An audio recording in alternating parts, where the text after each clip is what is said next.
এই গরমে অনেক ভারী রান্না খেতে মন চায় না, শরীরেও সায় দেয় না।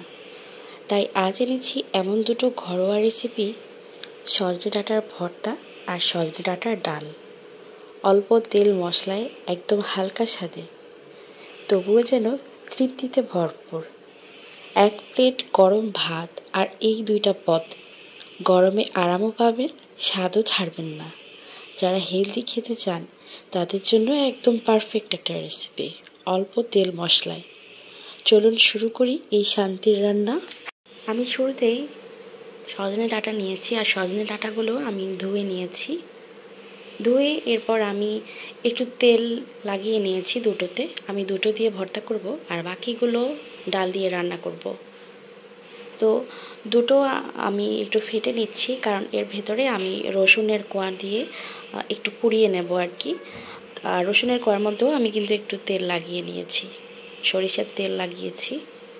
তো আমি এভাবে করে লাগিয়ে নিচ্ছি একটু সুবিধার জন্য, নয়তো এক দুটো রসুন পোড়াতে একটু সমস্যা হবে, নয়তো আবার আলাদা করে শলা কিংবা কোনো শিক লাগবে, নয়তো বা খোলায় ডালতে হবে। তো তাই জন্যই হচ্ছে এই কাজটা করেছি। তো আর এভাবে করলে সরাসরি পুড়িয়ে নিলে দেখা যায় যে একটা স্মোকি ফ্লেভার অ্যাড হয়, তাই জন্য এই কাজটা করেছি। তবে আপনারা যদি পোড়ানো ঝামেলাটা না করতে চান, অথবা মানে সমস্যা মনে করেন, তাহলে অবশ্যই আপনারা সজনে ডাঁটাগুলো একটু সিদ্ধ করে নেবেন, মানে ছোট করে এরপরে একটু সিদ্ধ করে নিয়ে শাঁসটা বের করে নেবেন, ব্যাস। তো আমি এখানে এগুলো পুড়িয়ে নিচ্ছি, আর খুব ভালো করে পোড়াতে হবে, নয়তো দেখা যাবে যে খেতে ভালো লাগবে না, আর শাঁসটাও বের করা যাবে না। খুব ভালো করে চারপাশে কালো করে, আর ভেতরের পাশটা যাতে নরম হয়ে যায়, আর মানে সব পাশে সমানভাবে সিদ্ধ হয় ওভাবে করে একটু দাঁড়িয়ে থেকে এগুলো পুড়িয়ে নিতে হবে, নয়তো কাঁচা থাকলে দেখা যাবে যে খেতে ভালো লাগবে না। আমি আবারও বলছি, পোড়ানোটা যদি আপনাদের কাছে ভেজালের মনে হয়, আপনারা একটু ছোট করে ধুয়ে তারপরে সিদ্ধ করে নিতে পারেন, ওতেও টেস্টের কোনো হেরফের হবে না। অথবা চাইলে ভাপেও দিয়ে নিতে পারেন, যে কোনো একটা ভেজেও নিতে পারেন চাইলে, আপনাদের নিজ নিজ ইচ্ছা আর নিজস্ব রুচির উপর।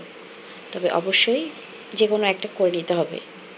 তো এখানে আমি সজনের ডালটা রান্না করব, তাই জন্য হচ্ছে সজনেগুলো ছিলে নিচ্ছি আর কি। আর সজনের উপরের আঁশটা কিন্তু শক্ত, আর উপরের আঁশটার কারণে কিন্তু দেখা যায় মানে মূল সমস্যা, ওটা দিয়ে খেতে ভালো লাগে না।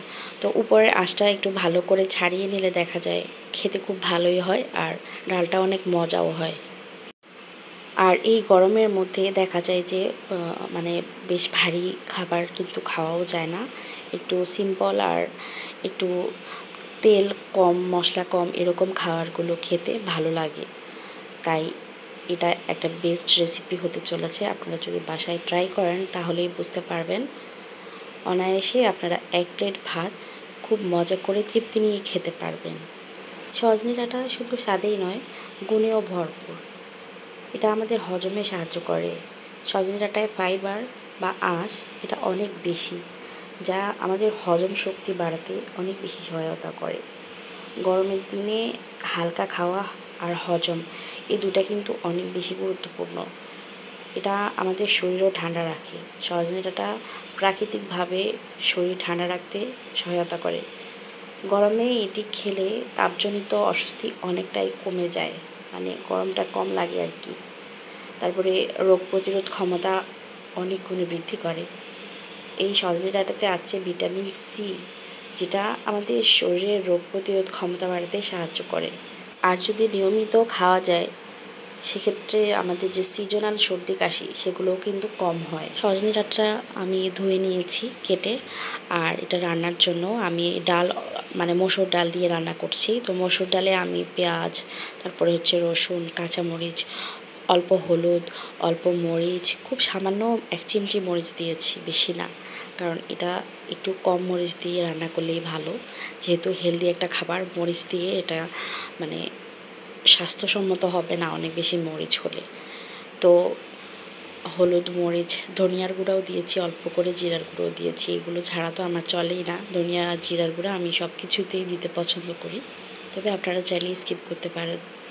তো ওগুলো আমি সিদ্ধ হতে বসিয়ে দিয়েছি, আর এখানে এসেছি হচ্ছে যে ডাঁটাগুলো পুড়িয়ে নিয়েছি, এগুলো আমি কিন্তু ধুয়ে এনেছি, একটু ধুয়ে নিয়েছি, নয়তো দেখা যাবে যে পোড়ানো অংশগুলো এখানে পড়বে, তো সেটা ভালো লাগবে না, তাই একটু ধুয়ে নিয়েছি। এখন ধুয়ে ভেতরে যে শাঁসটা আছে, আমি শাঁসটা ছুরির সাহায্যে ছেঁচে ছেঁচে বের করে নিচ্ছি। এটা একটু কষ্ট বলতে একটু সামান্য চাপ দিলেই এটা উঠে যায়, অনেক বেশি চাপাচাপি করা লাগে না যদি ভালোভাবে পোড়ানো হয়। আর যদি ভালোভাবে পোড়ানো না হয় তাহলে দেখা যায় যে একটু কষ্ট হয়। তো আমারগুলো কিন্তু ছাঁচতেই উঠে যাচ্ছে, এই যে দেখতে পাচ্ছেন হাত দিয়ে টেনে টেনে আঁশের মতো করে উঠিয়ে নেওয়া যাচ্ছে। তো অনেক বেশি প্যারা লাগেনি, আমি ছুলে নিয়েছি। এই জন্যই বলছি, যদি আপনাদের কাছে এই কাজটা করতে একটু ভেজালে লাগে তাহলে কোনো সমস্যা নেই, একটু চামড়াগুলো ছিলে ধুয়ে তারপর একটু সিদ্ধ করে নিলেই হবে। আর আমার সজনে ডাঁটা কিছুটা মানে ডালের জন্য বাড়তি হয়ে গিয়েছিল, তো এগুলো আমি একটু ভেজে নিয়েছি হালকা তেলে। হালকা তেল বলতে খুব সামান্য, দেখাই যায়নি তেল, খুব সামান্য তেলে একটু ভেজে নিয়েছি। এরপর রসুনগুলো আমি আর একটু টেলে নিয়েছি, আর কিছু মরিচ, 2-3টার মতো মরিচ, অনেক বেশি না। এগুলোর ভিতরে হচ্ছে গোটাও কম ছিল। আর রসুন একটু কম দেওয়ার চেষ্টা করবেন, কারণ রসুন বেশি দিলে আবার দেখা যাবে হিতে বিপরীত হয়ে যাবে, কারণ এই মুহূর্তে প্রচুর গরম পড়ছে। আর গরমের কারণে দেখা যাচ্ছে অনেকেরই ব্লাড প্রেশার মানে লো হয়ে যাচ্ছে, তো রসুনটা একটু কমিয়ে দেওয়ার চেষ্টা করবেন, কারণ রসুন দেখা যায় একটু বেশি পরিমাণে খেলে প্রেশারটা লো হয়ে যায়, তো সেক্ষেত্রে কিন্তু বিপদে পড়তে পারেন আপনারা। তাই আগে ভাগে বলে দিলাম, যাদের এটার সমস্যা আছে তারা রসুনটা অ্যাভয়েড করবেন অবশ্যই। তো আমি রসুন আর হচ্ছে মরিচটা একটু ভালো করে চটকে নিয়েছি, একটু লবণ দিয়েছিলাম শুধু মরিচ আর রসুনের জন্য। এখন আমি পেঁয়াজগুলো নিয়ে নিয়েছি, আর পেঁয়াজের মধ্যেও পরিমাণ মতো লবণ দিয়ে দিচ্ছি, আর একটু সরিষার তেল দিচ্ছি, অনেক বেশি না, খুব সামান্য পরিমাণে সরিষার তেল দিচ্ছি। আর খুব ভালো করে পেঁয়াজগুলো নরম করে চটকে নিতে হবে, আর খুব ভালো করে এটা মাখাতে হবে, পেঁয়াজগুলো যাতে একেবারে নরম নরম হয়ে যায়। এভাবে করে একটু সময় নিয়ে মাখালে দেখা যাবে যে এটা খেতে ভালো লাগবে। নয়তো শুধু হালকা হাতে মাখিয়ে নিলে দেখা যাবে যে ভেতরে মানে একটা জুসিনেস বা নরম নরম ভাব কিছুই হবে না, তখন খেতে ভালো লাগবে না। মাখানোটাও কিন্তু একটা আর্ট, তো একটু সময় নিয়ে ধৈর্য ধরে কাজটা করলে দেখা যাবে যে খেতে ভালো লাগবে আর মুখে রুচিও আসবে। কোনো কারণে দেখেন আমার কিন্তু সর্দি ঠান্ডা দুইটাই, তো আমার কাছে কিন্তু ভীষণ ভালো লেগেছে। আমি প্রায় অনেক অনেক বেশি খেয়ে ফেলেছি, শুধু এগুলো দিয়ে আমি ভাতটা খেয়ে ফেলেছি দুপুরের। আমার কাছে ভীষণ ভালো লেগেছিল, তো আপনাদেরও ভালো লাগবে আশা করছি। আপনারা ট্রাই করলে নিরাশ হবেন না। তো আমি সব কিছু দিয়ে এখন সার্ভ করে নিচ্ছি প্লেটের মধ্যে, আর একটু সুন্দর করে ডেকোরেট করে নেব। তো এটা তৈরি হয়ে গেল আমার সজনে ডাঁটার ভর্তা। এটা কিন্তু অনেক অনেক হেলদি, আপনারা ট্রাই করতে পারেন, আর খেতেও ভীষণ মজার। অবশ্যই ট্রাই করবেন বাসায়, আর ট্রাই করলে আমাকে ফিডব্যাক জানাতে অবশ্যই ভুলবেন না। তো সজনে ডাঁটার মধ্যে আপনারা চাইলে ধনেপাতাও দিতে পারেন, তবে আমার বাসায় ধনেপাতাটা ছিল না, যার কারণে আমি দিতে পারিনি। তবে আপনারা অবশ্যই দেওয়ার চেষ্টা করবেন, ওতেও খেতে বেশ ভালো লাগে। আর এখন আমার সজনে ডাঁটা কিন্তু ওখানে হয়ে গেছে। সজনে ডাঁটার মধ্যে আমি বাগার দিয়ে নিচ্ছি, 3-4টা রসুন থেতো করে দিয়েছি, আর তৈরি হয়ে গেল আমার দুটো স্বাস্থ্যকর গরমের জন্য পারফেক্ট রেসিপি। আশা করছি আপনাদের রেসিপি দুটো ভালো লেগেছে, আর ভালো লাগলে লাইক কমেন্ট শেয়ার করে আমার চ্যানেলের পাশেই থাকবেন। সবাই অনেক বেশি ভালো থাকুন। আল্লাহ হাফিজ, আসসালামু আলাইকুম।